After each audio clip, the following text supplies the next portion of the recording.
अस्सलाम वालेकुम बिस्मिल्लाहिर्रहमानिर्रहीम। Welcome back to my channel Padho learn together. उम्मीद है कि आप तमाम लोग खैरियत से होंगे। काफ़ी दिनों से बहुत सारे स्टूडेंट्स बोले थे कि सर आप उर्दू का टारगेट पेपर तो प्रोवाइड कर दें। सेकेंड ईयर जो न्यू बुक आई है उसके आपने अभी तक टारगेट पेपर प्रोवाइड नहीं किया है। तो आज के टॉपिक में हम लोग उर्दू का टारगेट पेपर और गेस्ट पेपर को देखेंगे न्यू बुक के अकॉर्डिंग ओवरऑल पूरे सिंध के लिए। Karachi board, Hyderabad board, Larkana board और तमाम जो बोर्ड्स हैं हमारे पास, शिकारपुर बोर्ड और साथ साथ सक्कर बोर्ड, ये तमाम बोर्ड्स जो हैं आपके और मुख्तलिफ बोर्ड्स जो हैं उन तमाम बोर्ड्स के अकॉर्डिंग जो इंपॉर्टेंट क्वेश्चंस होगा और इंपॉर्टेंट टॉपिक्स होंगे उर्दू के, आज इसको डिस्कस करने जा रहे हैं। उससे पहले ये कहूँगा क्योंकि मैंने ये वीडियो आपको पहले भी प्रोवाइड की थी पढ़ो लॉजिक टुगेदर में, लेकिन बहुत सारे स्टूडेंट्स को मिल नहीं सकी। तो आज की वीडियो में, पढ़ो लर्न टुगेदर की वीडियो में, मैं आपको बताऊँगा कि आप किस तरह से तैयारी कर सकते हो और आपके मार्क्स किस तरह से आएंगे, एमसीक्यूज़ की तैयारी किस तरह से करना है और कौन कौन से टॉपिक्स को पढ़ना है। ठीक है, तो आज की वीडियो में सबसे पहले हम स्टार्ट करते हैं गेस्ट पेपर में एमसीक्यूज़। ठीक है,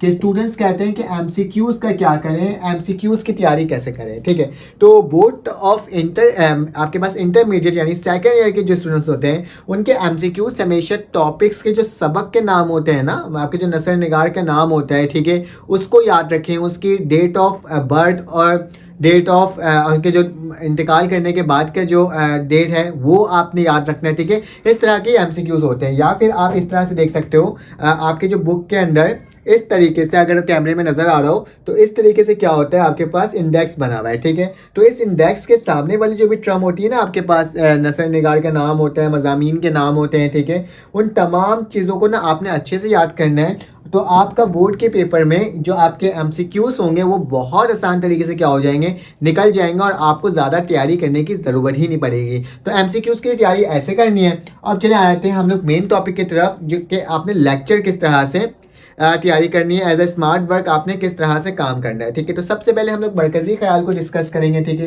क्योंकि न्यू बुक है, थोड़ी सी ज़्यादा मटेरियल्स प्रोवाइड करूंगा, लेकिन वो कोशिश करूंगा कि ऐसे नंबर्स, ऐसे आपके पास वो आ जाए, मटेरियल आ जाए जो कि आपके पास अच्छे तरीके से तैयारी हो सकती है। ठीक है, ये मरकज़ी ख्याल है। ठीक है, किसका है, ये आपके पास नज़म का मरकज़ी ख्याल है। ठीक है, मरकज़ी ख्याल तैयारी करनी है किसका, नज़म का। ठीक है, खुलासे का भी मरकज़ी ख्याल लिखते हैं और नज़म का भी लिखते हैं, तो ये नज़म का मरकज़ी ख्याल है आपके पास। सबसे पहले आपने मरकज़ी ख्याल में याद रखना है, पहला जो कि मोस्ट इंपॉर्टेंट है वो क्या है, चांद और तारे। क्या है मेरे पास, चांद और तारे। तो चांद और तारे की प्रैक्टिस आपने बहुत अच्छे से करनी है। सेकंड में जो स्टूडेंट्स हैं, मैं याद रखें, मैं पिछले साल भी आपको टारगेट पेपर प्रोवाइड किया था और तकरीबन 90% बल्कि 99% क्या हुआ था, उर्दू का टारगेट पेपर वही आया था जो मैंने आपको प्रोवाइड किया था। इसलिए कहता हूँ चैनल को लाइक और सब्सक्राइब करो, और कोई दूसरा टारगेट पेपर चाहिए तो कमेंट करो। अगर मेरे व्हाट्सएप ग्रुप में ऐड होना है तो आपके पास मेरा नंबर शो हुआ होगा। इन तमाम मटेरियल्स के जो सोल्यूशंस होंगे आपको वहाँ मिल जाएंगे, प्रीलियम पेपर्स मिल जाएंगे, टारगेट पेपर्स मिल जाएंगे, सब्जेक्ट्स के नोट्स मिल जाएंगे। तो अभी ऐड हो, आपके पास नंबर होगा, एक दफ़ा आपने ऐड करना हो, ऐड होने के लिए फीस पे करनी होगी, पूरे साल के लिए क्या हो जाएगा, वो फ्री हो जाएगा। ठीक है, चलिए आ जाते हैं, स्टार्ट करते हैं। तो हमारे पास जो पहला है चांद तारे है, और ऐड होने का तरीका क्या है, नंबर शो होगा, उसमें जो मैसेज करोगे तो आप हो जाओगे। ठीक है, उसके बाद है आपके पास आबे जमजम। ठीक है, क्या है मेरे पास, आबे जमजम। तो इसकी आपने प्रैक्टिस करनी है। साथ साथ हमारे पास जो सबसे ज़्यादा इंपॉर्टेंट है वो क्या है स्टूडेंट, बदली का चांद। तो बदली के चांद की आपने प्रैक्टिस करनी है। ठीक है, उसके बाद मेरे पास क्या, हज़रत फ़ातिमा तो ज़हरा रज़ी अल्लाह अन्हा कि आपको क्या करना है, रुखसती की प्रैक्टिस करनी है। 14 में क्या आ गया हमारे पास, हज़रत फ़ातिमा। ठीक है, तो हज़रत फ़ातिमा तो ज़हरा रज़ी अल्लाह अन्हा के बारे में आपने क्या करना है, इसकी प्रैक्टिस करनी है कि रुखसती। तो मैं यहाँ पे जिस तरह से लिखा है मैं उस तरह से आपको क्या कर रहा हूँ, प्रोवाइड कर रहा हूँ। ठीक है, रुखसती। उसके बाद एक आखिरी, क्योंकि सॉरी स्टूडेंट्स मुझे 4-5 आपको बताना पड़ रहा है क्योंकि ये न्यू बुक है ना, तो न्यू बुक के अकॉर्डिंग थोड़ा सा सिर्फ इस वाले में आपने थोड़ा सा वो कर लेना, इसकी प्रैक्टिस कर लेना।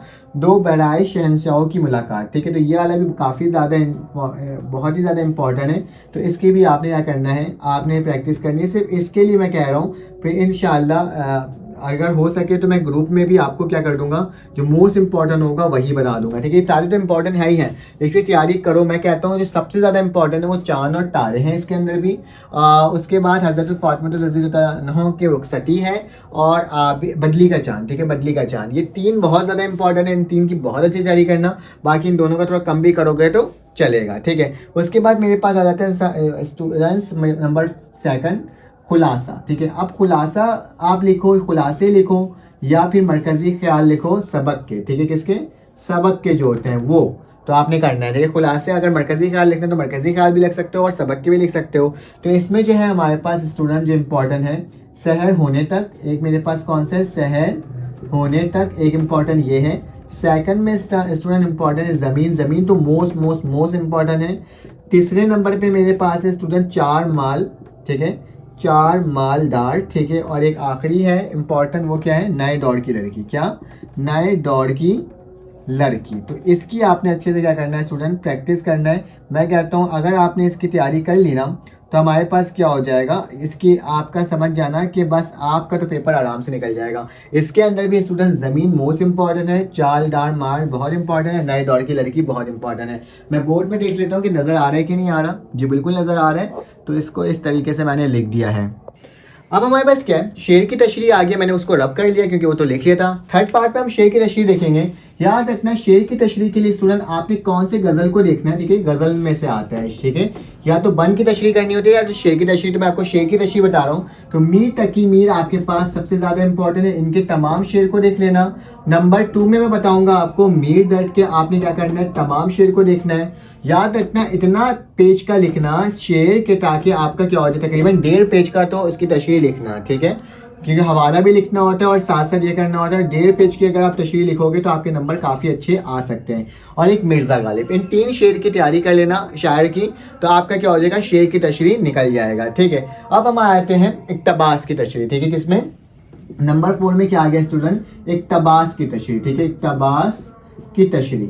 स्टूडेंट्स ने ये कहा था कि सर इक़्तिबास की तशरीह के लिए एक चैप्टर बता दें। तो इक़्तिबास की तशरीह के लिए स्टूडेंट मैं सिर्फ 2 चैप्टर्स बताऊंगा जिसमें से आपने प्रैक्टिस करनी होगी, इंशाल्लाह आपका ये भी निकल जाएगा। तो इक़्तिबास के लिए आपने सीरत नबी, याद रखना अपने अल्फाज में भी आप लिख सकते हो, ठीक है, सीरत मोहम्मद सल्लल्लाहु अलैहि वसल्लम की जामियात, ठीक है। तो आपने क्या करना है, इसको पढ़ना है और इसकी आपने प्रैक्टिस करनी है इंशाल्लाह। आप बस इसका समरी भी पढ़ लोगे ना एक एक पैराग्राफ को पढ़ते हुए, तो आप खुद भी लिख सकते हो, ठीक है, क्योंकि ये ऐसा टॉपिक है जिसके बारे में आप लिख सकते हो, ठीक है। एक मेरे पास क्या है, आलमगीर का इंसाफ, ठीक है। तो आलमगीर मैंने ऑलरेडी इस चैप्टर्स को अपने पढ़ो लॉजिक टुगेदर के अंदर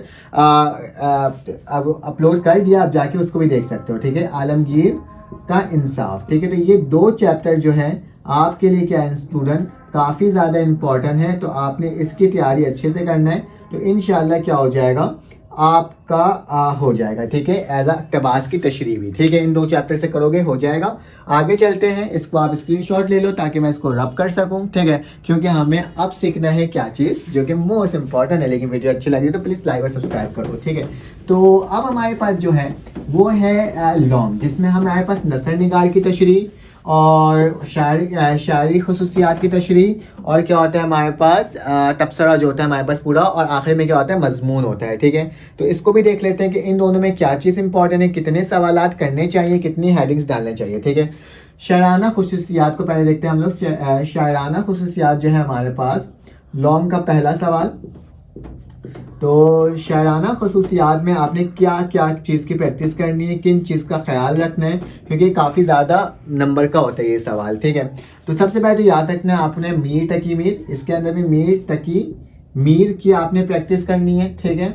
उसके साथ साथ नंबर 2 मीर डट याद रखना है आपने। मैं आपको फिर से बता रहा हूँ, अगर मीर टकी मीर पिछले साल आया है तो आपने मीर डट का करना है, अगर पिछले साल मीर डट आया तो आपने मीर टकी मीर करना है, ठीक है। तो यही होता है कि एक साल वो होता है, ये रिपीट नहीं करता, ठीक है। नंबर 3 में क्या है स्टूडेंट, मिर्ज़ा असद उल्लाह खान गालिब, ठीक है, असद उल्लाह खान गालिब, तो इसकी आपने प्रैक्टिस करना है, ठीक है। और एक आखिरी में मेरे पास मोमिन खान मोमिन, कौन है, मोमिन खान मोमिन। अगर आपने क्या करना है, मुझे तो सारे इंपॉर्टेंस बताने तो मैंने आपको बता दिया। अगर मीर टकी मीर डट में किसी एक को भी तैयारी कर लेते हैं, अगर पिछले साल मीर टकी मीर आया तो आप मीर डट कर लो, अगर मीर डट आया तो मीर टकी मीर कर लो, तो आपका पेपर ऐसे ही निकल जाएगा। लेकिन एक उससे बचने के लिए क्या बोलते हैं, एक चांस से बचने के लिए आप मिर्ज़ा असदुल्लाह खान गालिब भी कर लो तो ज़्यादा बेहतर है, ठीक है। इन दोनों में से कोई एक जो पिछले साल नहीं आया है वो, और एक ये कर लो, तो आपका पेपर खुद ही निकल जाएगा। और याद रखना क्योंकि लॉन्ग में आते हैं तो आपने एटलीस्ट कितनी हेडिंग लिखनी है, एटलीस्ट इसमें आपने 12 हेडिंग तो लिखनी ही लिखनी है, ठीक है। और ऊपर आपका हुर्फ आगाज़ होना चाहिए, स्टार्ट होना चाहिए एक हेडिंग, और एक होना चाहिए नाकदीन की आरा। ठीक है, नाकदीन की आरा भी आपने लिखना है। उन सब के क्या होते हैं, मार्क्स होते हैं। हर हेडिंग में शायराना खुसूसियात में शेर लिखना लाजमी है, कम से कम 2 शेर लिखो, एक्सीलेंट है। ठीक है, अच्छे मार्क्स आ जाएंगे। ठीक है, अब हमारे पास क्या है स्टूडेंट, क्वेश्चन नंबर इसका लॉन्ग का 2, नसर निगार पर तबसरे है। ठीक है, नसर निगारों पर तबसरे। ठीक है, नसर निगारों पर तबसरे में क्या होगा, मैं आपको टॉपिक बता देता हूँ ताकि क्या हो सके, आपका भी अच्छे से हो सके। ठीक है, तो इसमें हमारे पास जो सबसे पहले हैं मोहम्मद हसन आज़ाद हैं। कौन है, मोहम्मद हुसैन आज़ाद। उसके बाद सेकंड नंबर पे हमारे पास कौन है, सेकंड नंबर पे है हमारे पास सैयद सलमान नदवी। ये सबसे ज़्यादा इम्पोर्टेंट है, इस साल हो सकता है कि यही वाला है, सलमान नदवी। उसके बाद हमारे पास आ जाता है पार्ट नंबर 3 के अंदर स्टूडेंट इलामा शिबली नुमानी, इलामा शिबली नुमानी। तो ये तमाम की ना आपने ना प्रैक्टिस करनी है। अगर प्रैक्टिस ही नहीं करोगे आज से तो क्या होगा, आपको बहुत इशू हो सकता है। और नंबर 4 में क्या है मेरे पास, मौलवी अब्दुल हक। ठीक है, मौलवी अब्दुल हक। इन तमाम के तबसरे वगैरह मेरे नोट्स के अंदर, नोट्स जो मैं प्रोवाइड करूंगा उसके अंदर मौजूद है। अगर आपने ग्रुप में ऐड होना है तो आप हो सकते हो। ठीक है, तो ये आपके पास हो जाएगी। इसके अंदर भी आपने 12 हेडिंग तो लाजमी लिखना है। ठीक है, हुर्फ आगाज़ और हुर्फ आखिरी में इब्तिदा आपने अलग करना है। अगर कोई कोटेशन भी लिखते हो बीच में, इसमें नसर निगार में बेस्ट है ऑप्शन। ठीक है, और एक होता है यहाँ पे और लिखा हुआ होता है जिसमें आपने क्या करना होता है, मजमून करना होता है। ठीक है, क्या करना होता है, मजमून। बेटा मजमून करने के लिए आपने क्या करना होगा, आपने 5 ईयर या 10 ईयर के टॉपिक्स को देखना है जो हमेशा रिपीट कर रहा होता है। देन उसके ऊपर आपने क्या लिख देना होगा, मजमून लिख देना होगा। तो ये टॉपिक था जो कि मुझे आपको बताना था। अगर आपको मेरी वीडियो अच्छी लगी तो प्लीज़ लाइक एंड सब्सक्राइब कीजिएगा, बेल के आइकन क्लिक कीजिएगा। फिर आपसे मुलाकात होगी इंशाल्लाह एक न्यू वीडियो में। अल्लाह हाफिज़।